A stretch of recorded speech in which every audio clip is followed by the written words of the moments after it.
మెదక్ జిల్లాలో ఏడుపాయల వనదుర్గా భవానీ ఆలయం వరద ఉధృతి తగ్గినా భక్తులకు దర్శనం అందుబాటులోకి రాకపోవడం తీవ్ర చర్చకు దారితీసింది. భద్రతా కారణాల వల్ల మెదక్ జిల్లా ప్రసిద్ధిగాంచిన ఏడుపాయల వనదుర్గా భవానీమాత ఆలయంలో భక్తులు అమ్మవారి దర్శనం పొందలేకపోతున్నారు. వర్షాల కారణంగా ఆలయం మూతపడిన సంగతి ఇప్పుడు వెలుగులోకి వచ్చింది. ఇక ఇదే అంశంపై మా ప్రతినిధి రాజ్ గౌడ్ అందిస్తున్న వివరాలు ఇప్పుడు చూద్దాం. ఏడుపాయల వనదుర్గా భవానీమాత ఆలయం భక్తులకు ప్రత్యేక పుణ్యక్షేత్రంగా ప్రసిద్ధికాంచింది. కాని వరద ఉధృతి ఇంకా పూర్తిగా తగ్గకపోవడం వలన భక్తులకు మూలవిరాట్ దర్శనమివ్వడం ఆలయం పాలకమండలి ద్వారా నిలిపివేయబడింది. ప్రతిరోజూ తెల్లవారుజామున ఆలయంలో పురోహితులు ప్రత్యేక పూజలు నిర్వహిస్తున్నారు. వర్షం తగ్గుముఖం పట్టినా ఎగువన కురుస్తున్న వర్షాల కారణంగా వనదుర్గ ఆనకట్ట నుండి రోజుకు సుమారు 13,910 క్యూసెక్కుల వరద నీరు విడుదలవుతుంది. ఈ పరిస్థితులలో భక్తులకు భవానీమాత దర్శనం ఇవ్వడం రద్దు చేయబడింది అధికారులు తెలిపారు. వరద ఉధృతి పూర్తిగా తగ్గగానే భక్తులకు అమ్మవారి మూలవిరాట్ దర్శనం కల్పిస్తామని చంద్రశేఖర్ అన్నారు. ముఖ్యంగా భక్తులు వరద పరిస్థితిని దృష్టిలో ఉంచుకుని భద్రతా చర్యలను పాటిస్తూ ఆలయం పాలకమండలి నిర్ణయాలను గౌరవించాల్సిన అవసరం ఉంది. వర్షాలు తగ్గిన తర్వాతే భక్తులు భవానీమాత దర్శనం పొందగలుగుతారని అధికారులు స్పష్టం చేస్తున్నారు. బ్యూరో రిపోర్ట్, స్ఫూర్తి ఇండియా న్యూస్, మెదక్ నుంచి.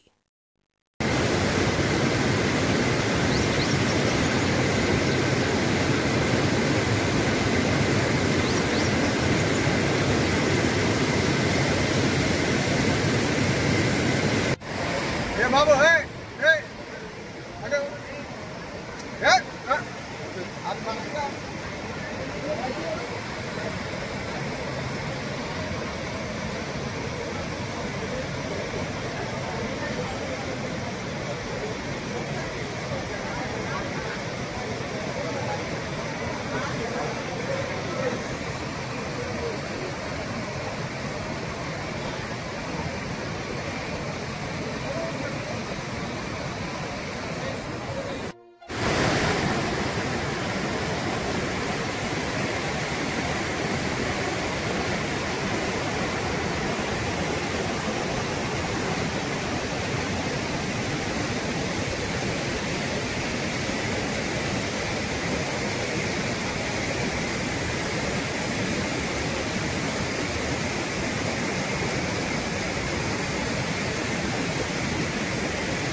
देवं हिरण्यपात्रं पूर्णं ददाति सव्यो भानेति एकदा ब्रह्मणं पहरति नमामि देवो ददाति सम्राजेति लालिताति ज्ञानोपुर लक्ष्मीरात्रेया माधवस्यामि मानवते ज्ञानयोगां सुन्दरतो अभिप्रदज्ञामि यामपरिवादया कर्पूरानन्दनीराजनदीपं शुद्धाचमनीयं जलाभिक्यं समर्पयामि। नमस्करोमि वनदुर्गा भवानी माता की जय, गंगा भवानी माता की जय।